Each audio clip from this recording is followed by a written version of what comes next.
Merci d'être avec nous sur ZeroNet TV et c'est parti pour ce nouveau numéro 2 Village Startup ici au Village Baïséa. Une sélection de startups et même du coaching au menu. Salut Jérôme. Salut François, on va parler d'un objet connecté pour les enfants, pour les tout petits enfants. Donc ça pose plein de questions, bien entendu, vous saurez ça dans un instant. On va s'intéresser également, François, aujourd'hui à la pollution dans les villes grâce à des systèmes de drones et de ballons que l'on pourra faire tourner au-dessus des centres-villes. Mais avant cela, tout de suite, on parle de maisons connectées avec notre premier invité spécialiste des objets connectés.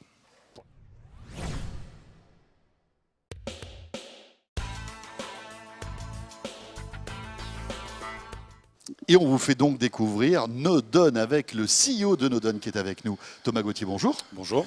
Alors Nodon, on voit sur la table, vous êtes venu avec plein de petits appareils un peu bizarres. Alors Jérôme les connaît bien, les geeks les connaissent bien. Pour tous ceux qui sont passionnés par la maison connectée, vous allez tout nous expliquer. Mais auparavant, Jérôme, le principe, vous le savez, de Village Startup, c'est qu'on vous donne 6 minutes pour nous expliquer votre concept. C'est parti. Et c'est parti. Donc, des objets pour rendre sa maison encore plus connectée, c'est ce que vous nous proposez? Voilà, c'est ça. Donc Nodon, c'est un spécialiste de l'appareillage pour la maison connectée.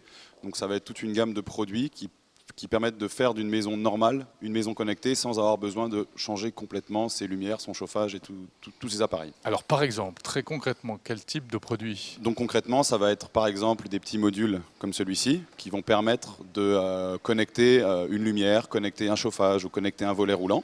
Donc ça, c'est un petit module qu'on va carrément mettre dans le mur. C'est pour les installations fixes, les plafonniers, les choses comme ça. Soit dans le mur, soit dans les plafonds, enfin dans un lieu caché dans la maison. D'accord. Donc il faut quand même démonter un peu. Oui, là vous attaquez par le plus dur. Hein. Là c'est ça. Moi qui ne suis pas du tout bricoleur, là, vous me faites peur, un peu peur. J'ai presque envie de partir là. Alors après on a des versions beaucoup plus simples à installer. Qui sont des prises connectées. Ah donc ça voilà, là vous parlez bien. Comprends, là je comprends. Tu comprends ce que te dit le monsieur. Brancher. Oui, c'est ça. Donc là on va pouvoir brancher ça, mettre une lampe de chevet ou ce qu'on veut derrière. Alors racontez-nous, parce que ça on voit bien à quoi ça ressemble, mais qu'est-ce que ça fait concrètement, ce type de prise là? Donc ce type de prise, ça va permettre d'allumer ou d'éteindre le produit sur lequel il est branché. Donc si j'ai une lampe de chevet, je vais pouvoir allumer ou l'éteindre à distance. De quelle manière? Via une télécommande ou via mon smartphone, si j'ai une centrale domotique à la maison, ou via des scénarios, il est 8 h du matin, les lumières s'allument automatiquement, il est 23 h, elles s'éteignent automatiquement, ce genre de choses. D'accord, mais c'est connecté à quoi? C'est connecté forcément à la box de la maison ou directement à notre smartphone? Alors déjà ils sont connectés entre eux, c'est-à-dire que la prise va pouvoir répondre à des ordres directement qui viennent d'une télécommande, ou un détecteur de mouvement qui va allumer la lumière automatiquement quand je passe dans le couloir, donc ça c'est une application. Et après c'est aussi connecté à la box domotique de la maison. Et là, via le smartphone, on va pouvoir lancer des scénarios ou piloter sa maison à distance. La box est obligatoire? Alors la box n'est pas obligatoire. On peut démarrer simplement avec des petits kits de j'allume ou j'éteins. Parce que ça fait un peu peur les box encore. Voilà, les box peuvent faire un peu peur. Donc on a conçu des produits qui sont autonomes, qui s'installent. Par exemple, je veux rajouter un interrupteur au pied de mon lit. Plutôt que de tirer des câbles dans tous les sens, je viens mettre un petit module comme ça dans le plafond. Je le câble une fois, c'est fini. Et après, je viens coller un interrupteur au pied de mon lit, et du coup j'ai rajouté un interrupteur au pied de mon lit sans avoir besoin d'avoir fait des travaux, de la poussière, ce genre de choses. Et alors il y a une particularité sur ces produits, c'est qu'on sait que dans la maison connectée il existe plein de protocoles de communication différents, le Z-Wave, le Zigbee, etc. Et vous utilisez notamment un protocole qui est promis probablement à un bel avenir, qui fonctionne sans fil et sans pile. Voilà, c'est ça. Donc nous on est de base, on va dire multi-protocole, on répond à Z-Wave, N-Ocean, Bluetooth et autres, mais on a effectivement une gamme de produits en N-Ocean qui est autonome en énergie. C'est-à-dire que j'ai une télécommande ou un interrupteur, je le colle au mur, il n'y a pas de pile à l'intérieur, j'ai plus de maintenance, je vais pouvoir simplement générer l'électricité quand j'appuie sur le bouton et hop, j'envoie le petit ordre pour dire à la lumière de s'allumer, au chauffage de s'éteindre ou ce genre de choses. Donc c'est piézoélectrique, c'est ça? C'est piézoélectrique, un peu comme un briquet automatique, on va dire. C'est-à-dire que l'impulsion que je donne avec mon doigt suffit à créer assez d'énergie pour envoyer les données à la box. Tout à fait. Envoyer les données à la box ou directement au petit module de volet roulant. Ça ouais. D'accord. Voilà. Bon, on peut pas faire de la vidéo en HD, j'imagine, avec cette techno. Non, c'est vraiment une petite commande on-off. Mais moi, j'ai une question à vous poser, parce qu'aujourd'hui, il y a pas mal de grands, on va dire, acteurs qui se positionnent là-dessus. Il y a de plus en plus de monde. Voilà, il y a Le Grand avec Netatmo, enfin bon, il y en a d'autres, il y a le Roi Merlin qui est sur le coup, il y en a beaucoup. Comment vous allez trouver votre place parmi tous ces concurrents? Et est-ce que c'est Est-ce que ce sont des concurrents, les entités que je viens de citer? Alors non, ce n'est pas forcément des concurrents. Vous avez cité par exemple Leroy Merlin qui a sorti une solution domotique qui s'appelle Enki, et Nodon est un des partenaires de la solution. Donc pour nous, ce n'est pas forcément des concurrents, c'est aussi des partenaires pour promouvoir nos produits auprès du grand public et de nos clients. Et vous en êtes où aujourd'hui? Tout ça, on peut le trouver facilement? Donc effectivement, nous, ça fait 3 ans qu'on existe. On a aujourd'hui plus de 15 produits sur le marché, à la fois dans le monde professionnel avec des gens comme Bouygues Immobilier, Bouygues Construction, dans le grand public chez Leroy Merlin ou dans des plateformes spécialisées. Et on continue à développer chaque jour, chaque mois, chaque année des nouveaux produits avec des nouveaux usages. Combien coûtent ces produits? Parce que c'est pas donné la maison connectée. Hein. Alors ça va varier, mais en général on va être sur un produit qui est autour d'une quarantaine d'euros, donc une fonction qui va être aux alentours. Donc quoi, par exemple, la prise? Voilà, une prise, ça va être 40 euros plus l'interrupteur. Une fonction, ça va être aux alentours de 70-80 euros. Donc une fonction gestion de mon volet roulant, ça va coûter ce prix-là. Gestion de mon chauffage, ça va coûter ce prix-là. Gestion de ma lumière, ça va se coûter ce prix-là. Après, plus j'ajoute de fonctions, plus les prix vont descendre parce que je mutualise des usages au sein de ma maison. Thomas, c'est bien beau tout ça, mais c'est quand même un truc de geek aujourd'hui. Il faut dévisser des plafonniers, il faut enlever des prises. Non, il y a des choses qui sont simples. La prise et le petit interrupteur piezo, ça c'est. Ouais, même toi, tu peux t'en servir. Ouais. Est-ce que le grand public est intéressé par toutes ces technos, sincèrement? Alors, je pense que le grand public est intéressé par ces technos. Après, effectivement, ça peut être compliqué parce qu'il faut installer, dévisser, comme vous dites, installer dans les murs. C'est pour ça que moi je crois beaucoup au marché aussi professionnel, c'est-à-dire que mon client, c'est pas forcément monsieur, madame, tout le monde, c'est aussi des promoteurs immobiliers, voilà, des promoteurs immobiliers, qui vont installer vos technologies. Exactement. En fait, dès que l'immeuble sera neuf, quoi. Voilà. Dès qu'il sera construit. Exactement. Donc on va retrouver les produits directement dans le logement, et ensuite l'utilisateur qui a déjà ses produits dedans va se dire bah tiens, j'aime bien cette prise, j'en veux en rajouter une. Et ben naturellement, il pourra retourner dans sa boutique spécialisée en ligne, chez Amazon, chez Leroy Merlin pour acheter sa petite prise. Alors je précise que l'avantage, c'est qu'avec ça, on peut mettre les interrupteurs où on veut dans la maison. On n'est pas obligé de construire la maison ou tout au moins de placer les meubles autour des interrupteurs. En revanche, est-ce que ça va vraiment se généraliser? Parce qu'apparemment, le sans-fil a un peu de mal à faire son trou. Hein. Les adeptes du filaire n'ont pas dit leur dernier mot. Effectivement, et vous avez 8 secondes pour nous répondre. Il y a un peu de lobbying, mais bon, on est beaucoup de start-up et de groupes à travailler fortement sur cette question du sans-fil et on y croit beaucoup. Donc on fera le nécessaire pour faire changer les idées des lobbies. Ben voilà, je crois que là, c'est très joli, hein, cette petite... Joli ce petit carillon, non? C'est ça, c'est vrai, on se croirait dimanche matin à la messe. Merci beaucoup Thomas. Bah, merci à vous. Et bon vent à Nodon qui est plus qu'une start-up aujourd'hui, vous êtes bien installé et on trouve vos produits. Merci beaucoup. On enchaîne tout de suite. On va rester dans la maison et la ville intelligente en fait avec un système qui parle de pollution. Et quand on parle de pollution, Jérôme, forcément, ça nous passionne.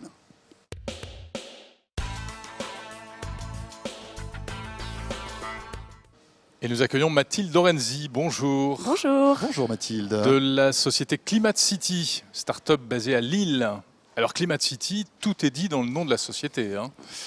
Alors parlez bien dans le micro déjà, oui. Bien en face. Et on lance le petit chrono. Et on lance le petit chrono, vous avez 6 minutes pour nous convaincre. C'est quoi Climate City? Alors Climate City, c'est une start-up qui a été créée par des experts de l'aéronautique et du spatial et des climatologues. Alors ce sont deux populations qui n'ont pas forcément l'habitude de se parler et qui ont fait un constat commun qui est le suivant, qui est qu'il existe aucun système aujourd'hui qui permet d'étudier de manière précise le microclimat urbain. Et pourquoi c'est important? Parce qu'avec les changements climatiques, il va se passer beaucoup de choses dans les années à venir au niveau des villes. Donc il est intéressant d'essayer de construire ces villes de manière intelligente. On l'a vu pas plus tard qu'il y a quelques jours, on a atteint des températures monstrueuses. Dans les villes surtout. Ouais. Du coup, la pollution augmente, etc. Voilà, forcément. Alors, qu'est-ce que vous faites contre ça? Alors, Climate City, en fait, c'est un opérateur de systèmes de mesure, d'observation et de modélisation du climat urbain. Donc, en gros, quel est l'objet? L'idée est de déployer au-dessus des villes des systèmes de drones, alors en périphérie des villes, des drones, et des ballons captifs au-dessus des villes, qui vont effectuer un certain nombre de mesures entre 0 et 1500 mètres, des mesures qui sont complètement inédites, qui existent, qui ne sont pas prises aujourd'hui ou juste de manière expérimentale. Et ces données vont être modélisées et vont permettre aux villes de comprendre ce qui se passera dans 5 à 10 ans. Donc nous, on est vraiment dans le long terme. Ce n'est pas l'alerte pollution de demain, c'est qu'est-ce qui va se passer dans 5 à 10 ans et du coup, quels sont les choix que je fais pour ma ville dans le long terme pour les générations futures.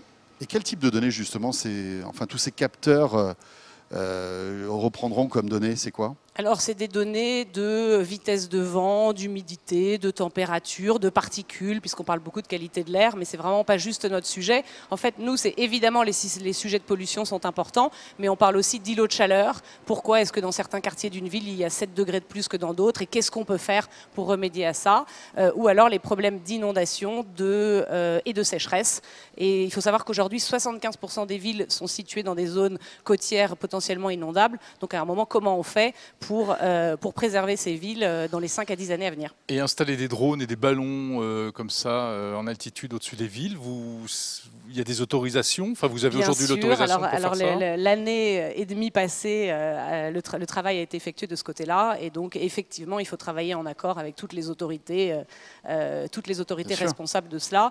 Mais les drones, c'est pour ça que les drones évoluent en périphérie des villes, donc plus facile au niveau législatif. Et les ballons sont des ballons captifs très bien accrochés, très bien acceptés parce qu'ils sont visuellement relativement agréables. Ils sont à quelle altitude, à quelle hauteur? Alors, c'est entre 0 et 1500 mètres. Donc après, ils vont bouger en fonction Donc on les voit du sol? Donc on les voit. Ouais, d'accord. Donc on les voit. Et ensuite, il faut dimensionner ce système en fonction de la taille de la ville. On a l'impression que ce sont des appareils assez gros quand même, non? Alors le drone, il fait 1,50 m de long et 4,50 m d'envergure. Donc sur les ailes. Ah oui, c'est un gros bébé, quoi. Donc ce sont des gros bébés. Et celui-là effectue des campagnes qui sont ponctuelles pour mesurer surtout l'entrant dans les villes. Oui, parce que vous dites que les drones seront à la périphérie des villes. Justement, si nous, on est à l'intérieur des villes, ce seront que les ballons qui pourront mesurer. Oui, mais tout ça est fait en bonne intelligence scientifique, puisque les données qui ont à être mesurées en périphérie et celles à l'intérieur des villes sont différentes. D'accord. Donc, si on prend le cas de Paris, il y a AirParif, par exemple. Vous êtes un super AirParif, si on veut. Alors, on s'inscrit en complémentarité d'AirParif. AirParif, c'est vraiment la qualité de l'air et ce sont les alertes et les réactions plus à court terme. Donc nous, on pourrait très bien, et d'ailleurs on discute avec AirParif, on discute avec tous les satellites, puisque l'idée c'est aussi d'intégrer les données satellitaires à nos données. Et donc vraiment, tous ces acteurs sont des partenaires. Et l'idée c'est d'enrichir vraiment des modèles avec toutes les données existantes, plus les nouvelles données qu'on amène, pour apporter en revanche là des informations qui n'existent pas aujourd'hui. Et où en êtes-vous aujourd'hui de cette modélisation? Vous avez déjà... Alors aujourd'hui, tous les partenaires sont identifiés. D'accord. Les drones ont déjà décollé ou pas encore? Les drones ont déjà fait des tests, effectivement. Et donc l'année 2017-2018, c'est vraiment le déploiement de démonstrateurs. Donc là, on a signé au Bourget lundi un protocole d'intention de déploiement d'un démonstrateur dans les Hauts-de-France. Et puis, des projets sont très avancés autour de la ville d'Abidjan, en Côte d'Ivoire, ainsi qu'en Inde, au-dessus de la ville de Bangalore, qui, elle, a beaucoup de problèmes de pollution de l'air. De pollution, bien évidemment, comme beaucoup de villes asiatiques, malheureusement.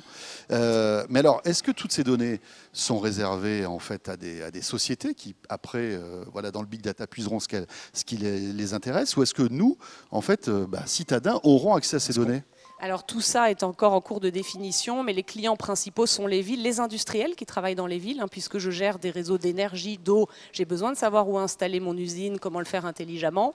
Et puis l'idée ensuite de développer un Internet du climat, donc de condenser un petit peu toutes ces données et de permettre au privé, mais pourquoi pas aujourd'hui, l'open data est vraiment un sujet, de donner au moins accès à des données, à une partie des données au grand public. Oui, parce que vos clients sont qui? Les collectivités locales? Les collectivités locales, industriels des villes, assureurs, réassureurs. C'est important pour un assureur-réassureur de savoir quel est le risque.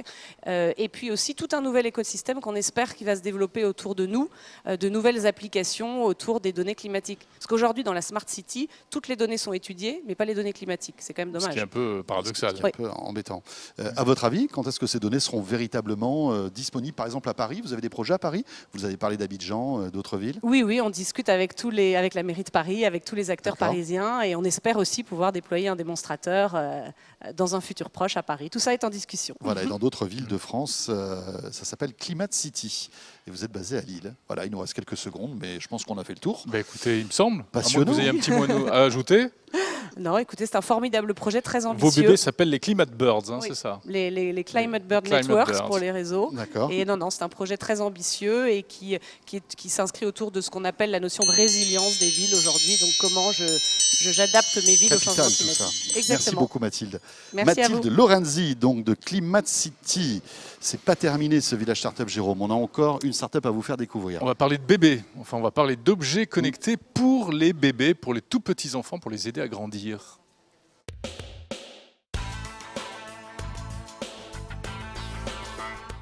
Et c'est Jeanne Chaumet-Tassel que nous accueillons, qui est la fondatrice et la CEO de Seaway. Bonjour Jeanne. Bonjour. Bonjour.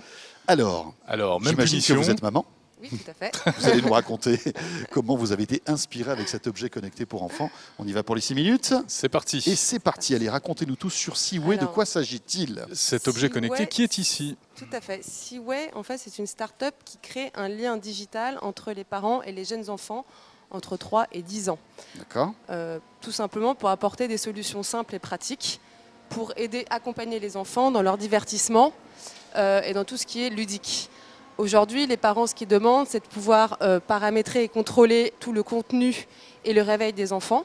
Les enfants, eux, ce qu'ils demandent, c'est pouvoir utiliser tout ce qui est technologique aujourd'hui, toutes les playlists musicales qui existent. Paramétrer le réveil des enfants. On voit la maman geek qui s'exprime quand même. Hein. Tout à fait. Des fois, on ne paramètre pas le réveil. Hein, non, paramétrer. Alors, lorsqu'on dit paramétrer le réveil des enfants, c'est paramétrer avec des musiques qui soient sympas. Parce que si vous avez trouvé un truc pour paramétrer le réveil des jeunes enfants, on est preneur. Je pense que là, Jean-David, qui réalise cette émission, serait très intéressé. Tout à fait. Et d'une manière générale, là, vous serez déjà milliardaire, je pense. Mais tout à fait. On peut dire, les parents peuvent, dans le réveil, dire que l'enfant n'a pas le droit de se réveiller si Mimo n'est pas bleu, vert, n'a rouge. pas le droit de se réveiller. Et ça marche. En tout cas, n'a pas le droit de se lever. Et ça marche très bien. De déranger les parents. Alors concrètement, donnez-nous des exemples de ce que ça peut faire pour qu'on comprenne bien à quoi ça sert. Aujourd'hui, nous, ce qu'on a créé, c'est une plateforme avant tout. Et c'est une plateforme qui va pousser du contenu à la fois sur Mimo et sur les parents. Les parents, aujourd'hui, ils veulent accompagner les premiers pas de l'autonomie de l'enfant. Ce qui veut dire, quand je me réveille, je vais avoir la météo pour m'habiller en fonction de la météo. Qu'est-ce que ça veut dire pour un enfant, la météo? Ça veut dire, il pleut ou il fait beau, je mets un short ou des bottes, il fait chaud ou froid. Mimo va pouvoir leur indiquer toutes ces informations-là qui va permettre à l'enfant de s'habiller le matin. Les parents peuvent par exemple paramétrer l'agenda d'un enfant. Vous allez me dire, entre 3 et 10 ans, un agenda... il l'indique comment? Il parle, il fait de la musique, tout à fait, il parle, il change de couleur aussi, apparemment. Il y a un pad ici qui va permettre, là, à l'enfant, il fait 26 degrés et Mimo va changer de couleur en fonction de la température. Donc il saura le matin en se levant quelle température il fera, s'il pleuvra ou pas. Et la façon de s'habiller. Il va avoir son agenda et c'est la façon de lui dire aujourd'hui c'est lundi, tu es à piscine, oublie pas tes affaires de piscine. Ce qui va permettre aux tout petits de se rassurer, parce que quand vous leur posez la question, ils ne savent pas si c'est lundi ou mercredi. En revanche, le jour de piscine, ils savent très bien se repérer dans la semaine. Un enfant un petit peu plus grand à partir de 8 ans, lui va se dire je vais me mettre en jogging, je vais préparer mon sac de piscine ou tout simplement même des choses un peu plus sympas à dire c'est l'anniversaire du super copain samedi, maman n'oublie pas de lui acheter un cadeau ou ce genre de choses. Donc c'est vraiment pour créer un univers qui soit ludique pour l'enfant. Aujourd'hui on a noté que tous les parents avaient les playlists musicales de leurs enfants, que ce soit sur Deezer, sur Spotify. Sauf que où est-ce que vous allez les pousser? Moi, j'ai créé cette Mimo aussi, parce que la Reine des Neiges ou Kids United, à un moment donné, on en a ras-le-bol dans notre salon. Je vous confirme. Je vais pas acheter une enceinte en streaming qui coûte une fortune pour les tout-petits. Et bien là, à travers notre application smartphone, vous allez créer la playlist musicale de votre enfant que vous allez pousser sur Mimo et l'enfant va pouvoir bénéficier de tout ce contenu sans avoir papa et maman ou le téléphone à côté de l'enfant. Donc c'est aussi une enceinte connectée. C'est une enceinte plus que connectée. Elle donne des web radios. Il en existe 10 aujourd'hui pour les enfants. Radio Pomme à Pied, Radio Junior. Personne ne les connaît, c'est simple, c'est une web radio. Vous n'allez pas donner un téléphone portable à un enfant pour écouter une web radio. Mais comment va-t-il interagir avec cette box? Est-ce qu'il faut que ce soit moi qui lui dise, enfin qui autorise l'appareil à faire écouter la radio, ou est-ce que c'est l'enfant qui va pouvoir interagir avec elle? Vous paramétrez tout sur l'application smartphone. Vous allez dire, on va vous faire des propositions entre 3 et 6 ans, ça va plutôt être Radio Junior ou leschupineux.com. À partir de 6 ou 10 ans, c'est plutôt Radio Junior, Disney Junior, etc. Vous voulez simplement valider, paramétrer, OK, pour ton âge, je suis d'accord pour telle ou telle radio. Et l'enfant va dire Mimo radio, ou va aller à travers le pad sur la section radio, je fais play et j'écoute autant de fois que je veux, quand je veux, mes web radios. Donc il y a la reconnaissance vocale aussi. Il y a la reconnaissance vocale. Aujourd'hui, elle est très très simple. On veut avancer avec Google pour justement intégrer de plus en plus leurs solutions dans Mimo. Pour les États-Unis, on partira avec Alexa, qui va devenir un partenaire. Pour intégrer justement toutes leurs solutions qui est très très avancée là-dessus. Vous parlez d'Alexa, de Google Home, etc. Mais finalement, est-ce que ce n'est pas votre principal concurrent? Au contraire, c'est un complémentaire. C'est tout à fait complémentaire. Si, je ne sais pas si vous avez vu l'Echo d'Amazon ou l'Echo Dot, quand on était au CS de Las Vegas, ils ont dit mais c'est le kids friendly d'Alexa Amazon. Vous n'allez pas mettre un Echo Dot dans une chambre d'enfant, c'est pas beau, ça n'a pas de sens. En plus, il n'y a pas de couleur. Il n'y a pas de couleur, on n'est pas dans le rythme de l'enfant, on n'est pas dans l'éveil de l'enfant. L'enfant va commander une pizza, ça n'a pas de sens pour un enfant entre 3 et 10 ans. En revanche là, il est complètement contrôlé. Tout le contenu est contrôlé par les parents. Donc ça veut dire, très bien, je suis d'accord pour pousser, par exemple, on a un partenariat avec Bayard Jeunesse. avec nos plus belles histoires ou les premiers Gémlire, on essaie de leur faire comprendre que les CD, c'est fini. Quand vous recevez votre premier Gémlire avec un CD dedans, beaucoup de parents le mettent à la poubelle parce qu'on n'a plus de CD player. Et bien là, on est en train de faire un win-win avec eux pour leur dire je suis connecté sur Gémlire. En complémentarité du livre, je peux écouter sur Mimo mon histoire. Jeanne, vous en êtes où, pardon? Ça sort quand? Ça sort en septembre. Pub télé avec Gulli. On a un gros partenaire avec Gulli aujourd'hui. Et à quel prix? On tourne à prix de 149,99 €. En vente bientôt sur Amazon Launchpad, sur nos sites web bien entendu. Et là, on est en train de discuter avec les retailers. Est-ce qu'il y a également des fonctions de surveillance? Est-ce que ça peut remplacer? C'est pas du tout intrusif. D'accord. Pas de caméra, pas de micro. Enfin, il y a un micro à l'intérieur. Forcément. Alors, on peut communiquer avec ses enfants. D'accord. Vous pouvez envoyer un message ou un texto. Mimo va parler, donc va redire votre message. Et l'enfant va pouvoir dire appelle maman, appelle papa. Et à terme, appelle les copains, la famille. Et on est en train de donner, du coup, un lien direct entre un cercle familial et la MMO d'une façon très simple. Mais ça ne peut pas remplacer un babyphone ou quelque chose comme ça? Non, parce qu'on a décidé que l'enfant devait intervenir sur la MIMO. Moi, je refuse. Enfin, à partir d'un enfant, on parle d'un enfant entre 3 et 4 ans. Les parents n'ont pas écouté ce qui se passe dans la chambre d'un enfant à cet âge-là. Quand on est un tout bébé, oui, bien sûr. D'accord. Eh bien, bravo. Voilà. Rendez-vous à la rentrée pour pouvoir tester ce Seaway. Donc, merci beaucoup. Merci, au revoir. Merci Jeanne Chaumet-Tassel. Et vous le savez, depuis cette nouvelle saison de Village Startup, on termine par... les conseils du coach. Le coach, c'est Fabrice Marcella. Et si vous êtes en train de créer votre startup, vous allez voir, ça va vous intéresser.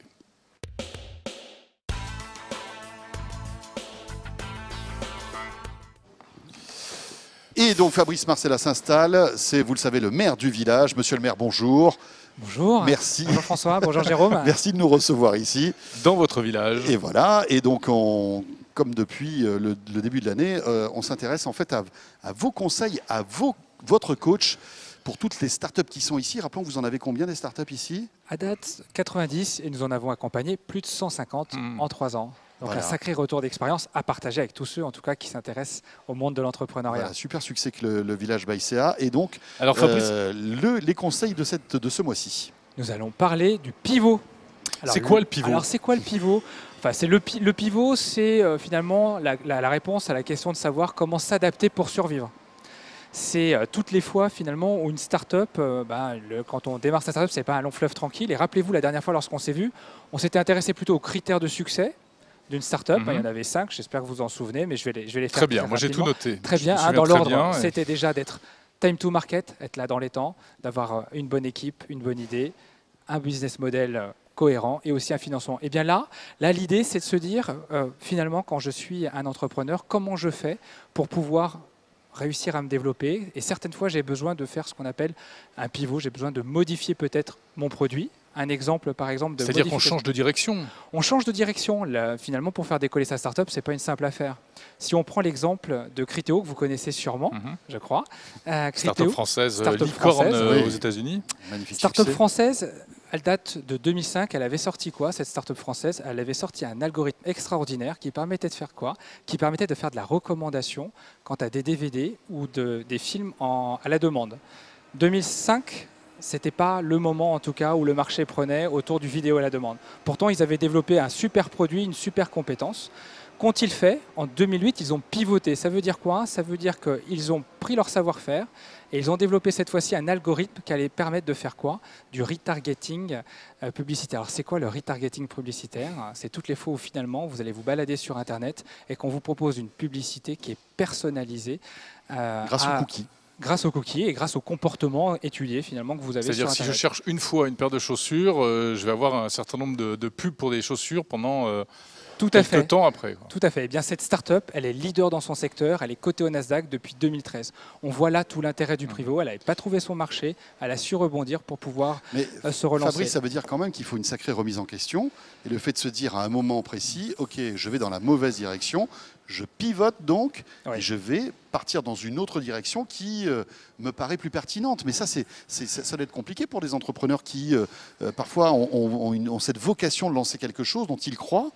c'est pas facile. En fait, il faut que l'entrepreneur ait la capacité à remettre en cause les choix qu'il a fait initialement. Il faut aussi une équipe managériale suffisamment forte pour accompagner ce changement qui va venir bousculer le fonctionnement de l'entreprise, voire même remettre en cause finalement sa raison d'être.